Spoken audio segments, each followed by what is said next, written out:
Kayo po ba mga bossing ko ay isa sa mga may problema tungkol sa usapin ng pera, buhay pag-ibig, or kaya po ay lagi kang apple of the eye ng mga taong chismoso-chismosa, o sa loob ng inyong tahanan ay lagi na lamang po may problema?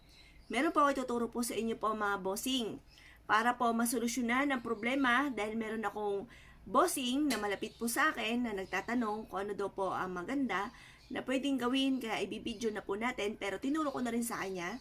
Nakachat ko po siya. Ngayon po ay tuturo ko po kung ano po yung dapat gawin para ang inyong karelasyon ay matigil na ang mga pagtatalo ninyong dalawa. At maging mabait siya sa inyo. Laging ikaw na lang iisipin niya. Hindi na siya mag-iisip pa ng iba. Mainam na subukan niyo po ito mga bossing.